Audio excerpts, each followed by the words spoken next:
Les ondes de Limo. Osez la curiosité pour votre bien. Éric Cala.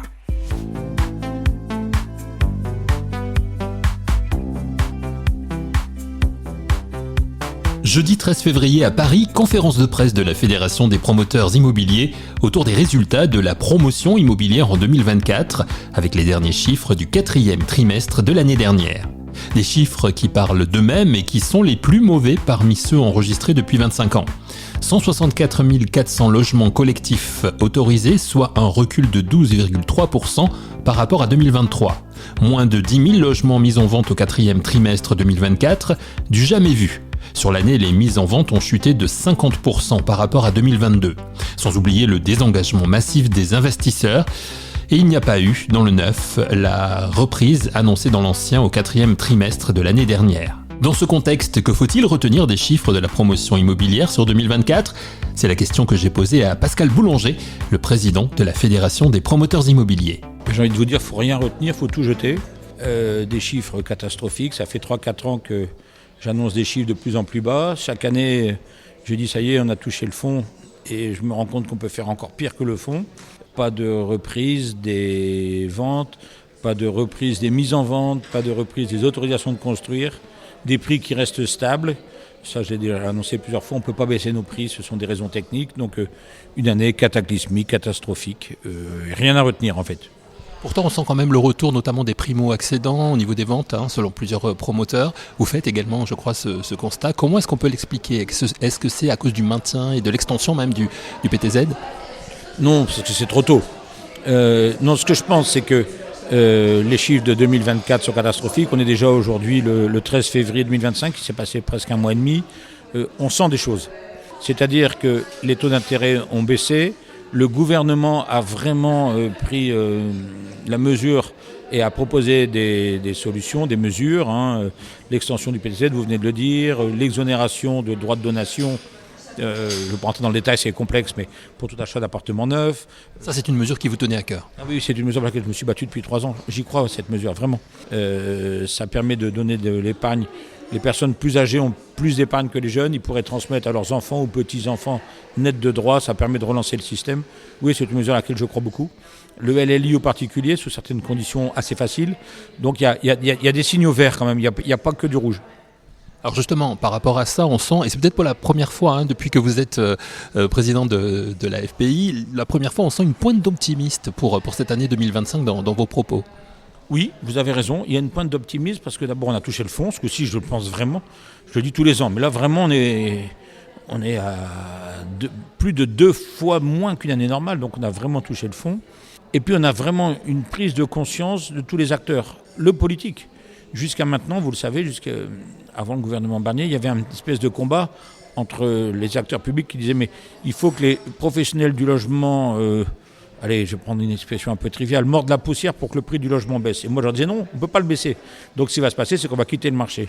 Malheureusement, j'avais raison, puisque on fait 2 fois moins qu'une année normale, et en plus les prix n'ont pas baissé. Ils ont légèrement augmenté. Donc j'avais raison. Aujourd'hui, le gouvernement en place de M. Barnier au départ et M. Bayrou maintenant, avec Mme Létard, ils sont parfaitement en phase avec ce que nous disons.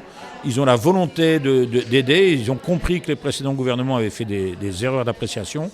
M. Le Maire et Macron, on en fait d'ailleurs un mea culpa. Bon, donc oui, il y a de l'optimisme. Les banques ont vraiment envie, besoin de prêter. Le taux d'usure n'est plus un problème. Oui, il y a des feux qui se mettent au vert quand même. Vous parlez des ministres, vous évoquez Valérie Létard, la ministre du Logement. Vous nous avez dit qu'avec Valérie Létard, vous vous appeliez tous les 2 jours. Vous parlez de quoi ? Devinez.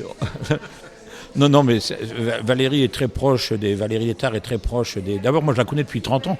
C'est comme moi une ch'ti, donc on a en plus des liens relationnels et amicaux. Elle aime bien savoir ce qui se passe. Elle aime bien... Moi aussi, j'aime bien l'appeler pour lui dire, voilà, on travaille actuellement aussi sur le statut du bailleur professionnel. C'est une demande de sa part. Elle nous a bien écoutés. Elle aime bien prendre aussi... la température de ce qui se passe chez nous, je lui donne les chiffres, elle me donne les chiffres de son cabinet, comme par hasard, ce sont quasiment les mêmes, donc il n'y a pas de combat de chiffres, et elle a conscience qu'on ne peut pas rester en l'état. Alors vous l'avez dit, vous travaillez avec elle sur le statut du bailleur professionnel, mais vous êtes engagé aussi auprès d'elle à proposer cette année un véritable projet, je crois, qui concerne plus particulièrement la personne qui investit dans le logement. Vous pouvez nous en parler ? Écoutez, oui, moi ce que je voudrais, c'est qu'on arrête de changer les lois à chaque fois qu'il y a un ministre, les lois fiscales, notamment Pinel, etc., même si c'était une bonne loi. Je voudrais un statut pérenne et solide.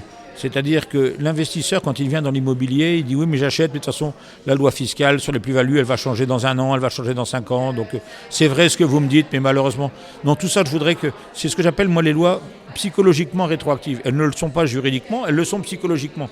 Si vous m'achetez quelque chose aujourd'hui, je vous dis votre sortie sera comme ça dans 15 ans et que ça change au bout de 7 ans, j'estime que c'est une loi psychologiquement rétroactive. Donc on voudrait figer aussi la sortie au jour de l'entrée et non plus au jour de la sortie.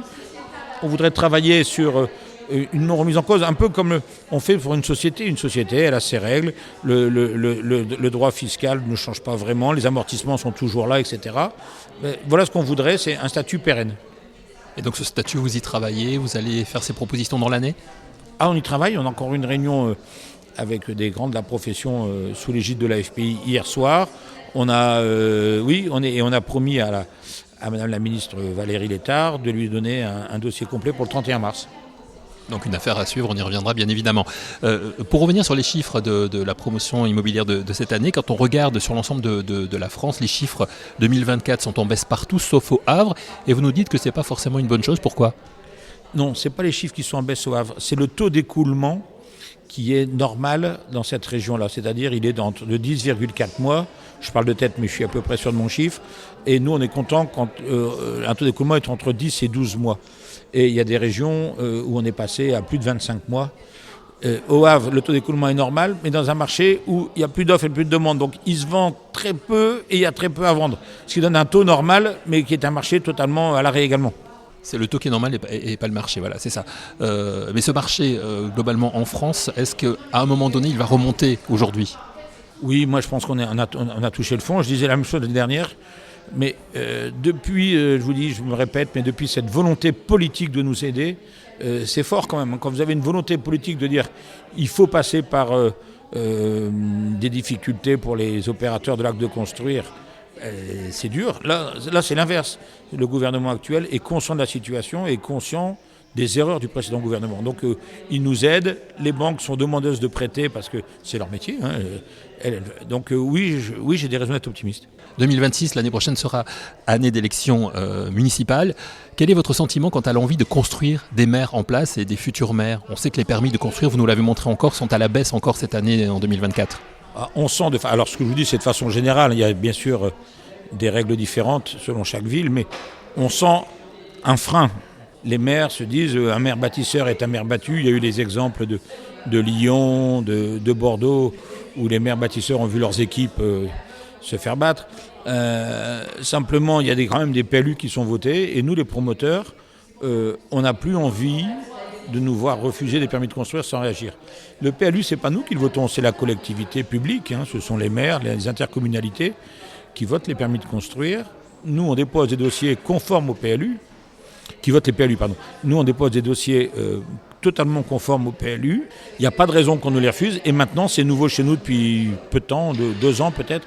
Quand il y a un refus vraiment fort du maire sur un dossier qui correspond parfaitement au PLU, la grande majorité des promoteurs attaquent. Et le tribunal nous donne à 86% raison. Il faut le savoir quand même. Ça, c'est nouveau comme attitude ? Oui, ça c'est nouveau parce que dans le temps, peu de permis étaient refusés. Donc, ça faisait partie de la gestion. Aujourd'hui, beaucoup de maires refusent. Dans une conjoncture compliquée pour nous, oui, c'est une nouvelle attitude depuis 2 ans et demi, 3 ans. Pour terminer, Pascal Boulanger, et parce que vous l'avez mis en avant sur cette conférence de presse, quelles sont vos raisons d'espérer pour 2025 ? Si je vous en demande, je ne sais pas, les 3. PTZ étendu, donation, LLI aux particuliers. En fait, j'en fais qu'une. La deuxième, c'est une vraie volonté politique. Et la troisième, les acteurs, banquiers, notaires, promoteurs, vont vraiment lancer des opérations d'envergure commerciale pour faire connaître ces mesures et retourner cette tendance négative. Cet optimisme que vous avez aujourd'hui, vous dites, on n'a pas le choix, il faut y aller ? De toute façon, c'est même pas un optimisme, c'est ça ou la mort d'un métier. Donc c'est un optimisme parce que vous savez, quand vous êtes au fond de la piscine, il faut donner le petit coup de talon pour remonter. Donc je suis le président de cette fédération et je dois aussi emmener mes adhérents. Donc oui, on s'est fortement battu pour avoir des mesures, on les a eues. Maintenant, à nous aussi de nous aider, quoi. Donc on va se prendre en main pour maintenant relancer, parce qu'avant on n'avait rien. Donc je suis passé peut-être d'un excès de pessimisme, mais non pas un excès, puisque les chiffres montraient malheureusement que être pessimiste était la règle. Aujourd'hui, non pas un excès d'optimisme, mais une méthode de dire, bon maintenant, parce que le besoin est là. S'il n'y avait pas de besoin, si c'était un métier où on dit, ce métier est obsolète, mais non, il y a un besoin énorme. Donc il y a une volonté politique maintenant, il y a une volonté des banques, il y a une volonté de tous ceux qui contribuent à l'acte de construire. Oui, ça va repartir. Merci beaucoup, Pascal Boulanger. Merci à vous. Pour la première fois depuis qu'il est président de la FPI, on a senti un Pascal Boulanger donc qui se veut optimiste pour 2025 grâce notamment au coup de pouce du gouvernement voté avec le projet de loi de finances 2025 pour le logement. La Fédération des promoteurs immobiliers qui travaille aussi, comme nous l'a dit Pascal Boulanger, sur la création d'un statut du bailleur privé, statut sur lequel la FPI formulera très prochainement des propositions. Retrouvez les Ondes de Limo sur ondedelimo.com, les réseaux sociaux et la newsletter.